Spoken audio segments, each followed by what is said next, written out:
But there's still some fighters that when they like get their mask taken off, they still fight, right? Yeah, of course, yeah, Okay. because lucha libre wrestling is more than a mask. That you learn all your life how to wrestle. There are people that are really passionate about their mask, but you're with the mask, you can keep fighting. Try to get revenge for somebody who took your mask off.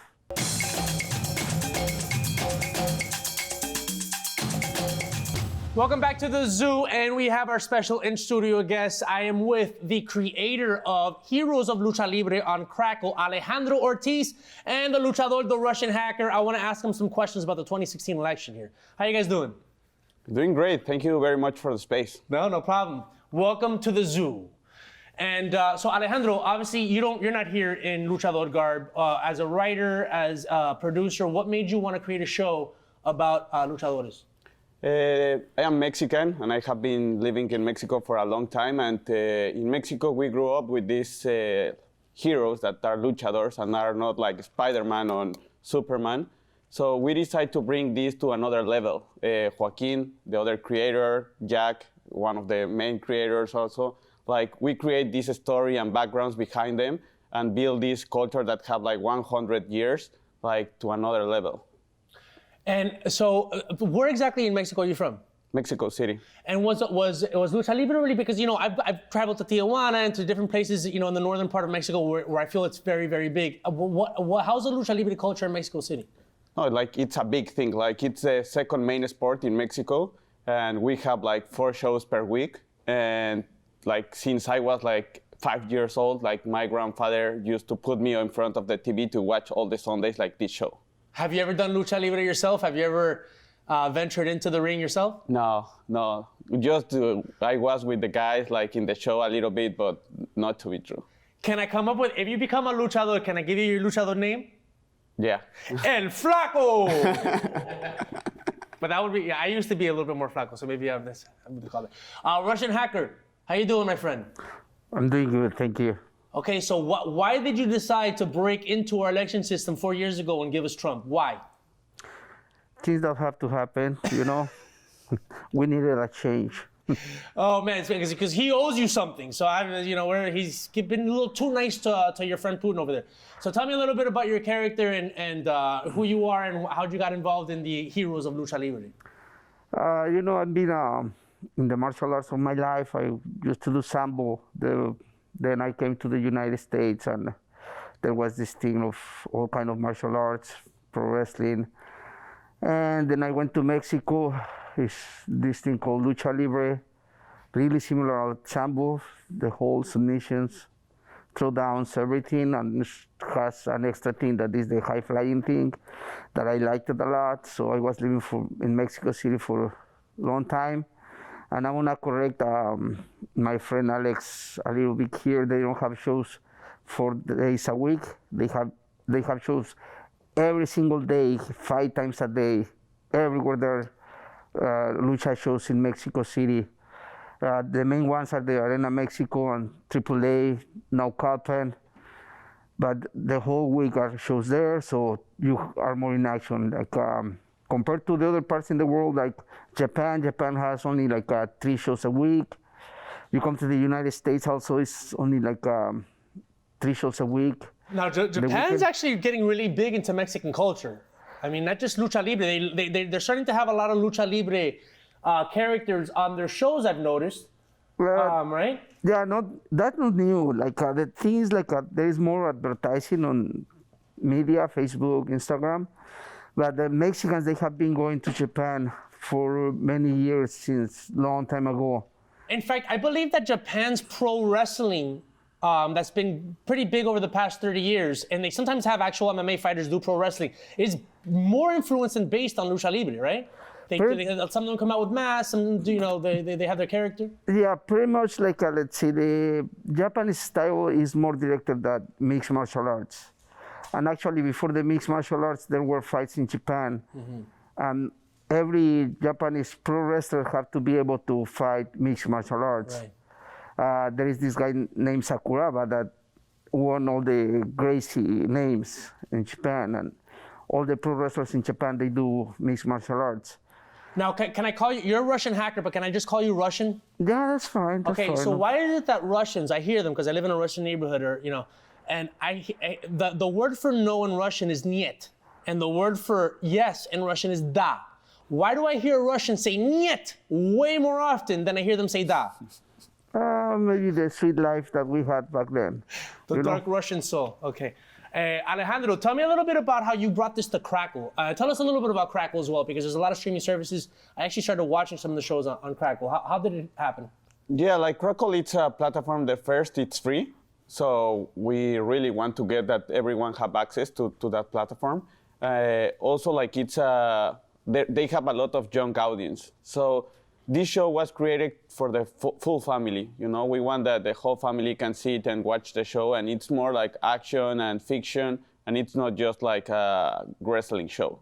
Explain that a little bit more, because I mean, are you writing the script surrounding the matches, and then the luchadores are doing their own choreography, or you're also writing some of the choreography within the ring? Oh, like basically they help a lot with the choreography in the ring. Like I respect a lot what they do in the ring, and they have like a lot of competence there. Like I cannot change a lot of that. Like we build more, like it was like a full work of 4 years of building a story around them, and it's not just a fight in the ring.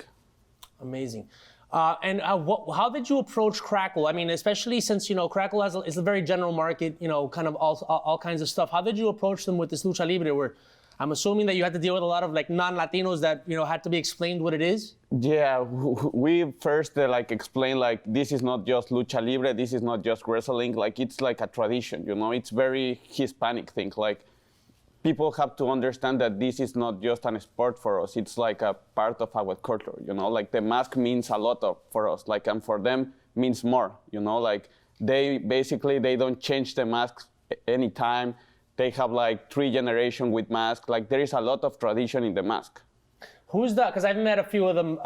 El Rey Misterio. Is he on this show? Yeah. Tell me about him. He's a legend, right? Yeah, like he's a legend. He have been fighting for WWE. He's a Mexican guy. Like he's one of the best of all times, and he was in our show.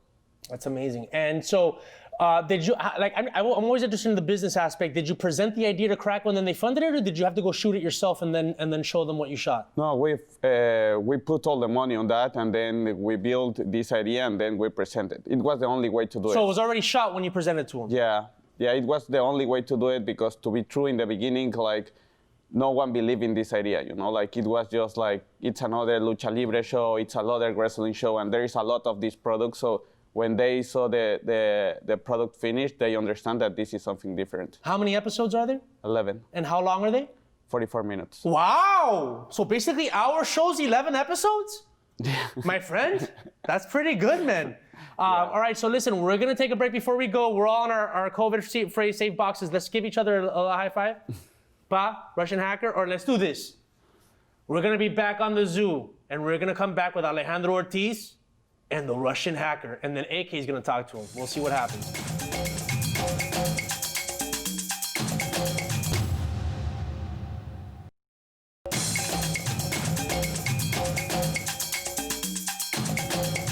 What is up, y'all? I am AK, and I'm here with Alejandro Ortiz and the Russian hacker. Y'all, let's go. Macho man. You guys, I'm actually really excited to talk to you because I used to watch WWE growing up. I was born and raised here in LA. So yeah, mis papás veían like la lucha libre allá. Yo veía WWE. And I was just always, yo era media druda, Pero bueno, hablemos de la lucha libre entonces. So tu show en particular, le habías dicho a Humberto que es 1 hora, pero es 1 hora entera ¿de lucha? ¿Pura lucha? No, es un show tiene 2 luchas, y lo que tratamos de hacer es crear toda una historia que va guiando, que es una historia de ficción en donde ellos luchan por anillos en un mundo ficticio, en islas, y hay un montón de historia detrás de eso, o sea, no es solamente lucha. Y tú, como uno de los escritores, ¿cuál fue tu idea? Vamos a decir, ¿y cuándo fue que tuviste una idea que dijiste, sabes que yo quiero hacer un show de lucha libre? Bueno, Joaquín me invitó y Joaquín me dijo, necesitamos un concepto latino. Entonces, el concepto latino, para mí, el más fuerte es lucha libre. Entonces, de verdad que fueron peleas, discusiones durante un año de tratar de entender y crear algo para toda la familia y totalmente diferente. Okay. ¿Y cuál era tu favorito luchador de niño? Máscara Sagrada. Okay. Sí. ¿Y Russian Hacker? ¿Tú tenías uno? Señor de pocas palabras. ¿Y qué hace a un luchador un ícono? ¿Verdad? Porque como tú decías que la lucha libre es algo ya muy cultural. You know, people take it as their own culture now. But what makes a fighter like an icon? Yo creo que lo hace primero la máscara, obviamente, pero después es todo un legado y son años de trabajo. O sea, no sé, tenemos casos como El Santo, que su padre, o sea, tiene 100 años de historia y muchas veces no entendemos todo ese proceso. O sea, su padre tenía la máscara, se la pasa al hijo, el hijo lleva 40 años peleando con la máscara. O sea, creo que hay toda una historia, obviamente hay una trayectoria, las competencias, el esfuerzo que ponen durante años, pero al final, pues entendamos que cada vez que ellos se suben al ring, están arriesgando sus vidas. Sí. ¿Saben? Entonces es algo complejo. That's crazy. Es algo que ustedes tienen que cuidar, ¿no? Porque me imagino que, bueno, si escriben las luchas.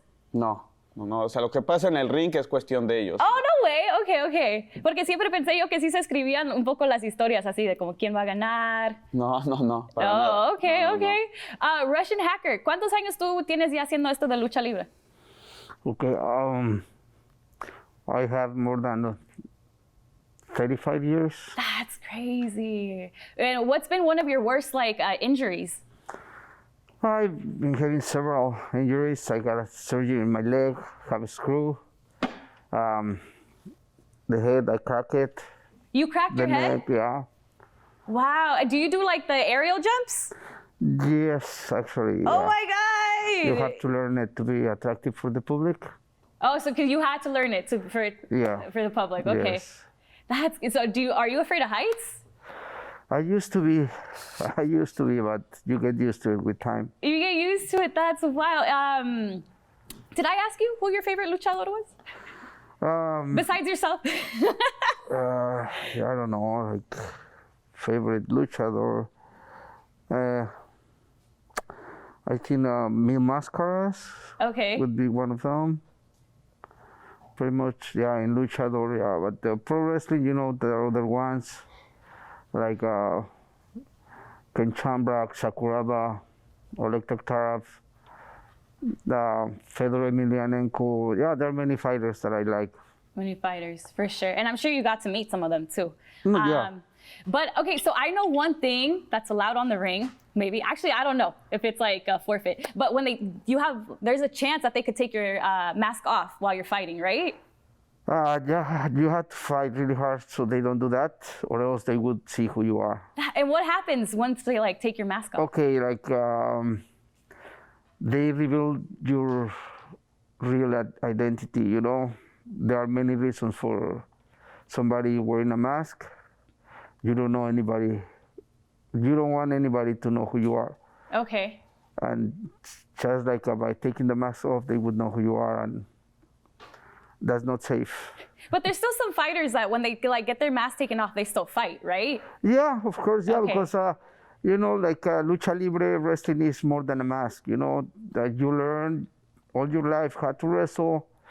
There are people that are really passionate about their mask, but you're with the mask, you can keep fighting. You know, try to get revenge for somebody who took your mask off. That's great. But people are gonna recognize you on the street at that point, right? And be like, hey. Yeah. Yeah. Porque las personas se llevan esto a pecho, quién va a ganar y quién no, right? Sí. Pero okay, so próximamente Alejandro, what's up next for the show? You have 11 shows now. Are you going to create more? Is that the plan? Yeah, estamos armando ahora, bueno, está escrita la segunda temporada. Okay. Bueno, obviamente este año cambió muchas cosas, pero todo está escrito para que sigamos haciendo una segunda temporada. Está escrita una película, cartoons. Oh, wow. O sea, es Okay. toda una franquicia que se está armando. Okay, perfecto. Russian Hacker, we're going to see you in the season 2? I hope. I hope. You got Alejandro right there, right? You get a little eye contact. Yeah. If I survive 2020, I think so. Yeah, that's a little special exam right there. All right, well, thank you guys so much for being with us again. Alejandro, tell us where to find Héroes de la Lucha Libre. En Crackle está disponible, es totalmente gratis. Pueden ir a la plataforma, descargarla, ir al sitio web y seguirnos en todas nuestras redes sociales at Heroes of Lucha Libre. All right, well, there you got it. We're still in quarantine, so you got plenty of time to just check out a new show.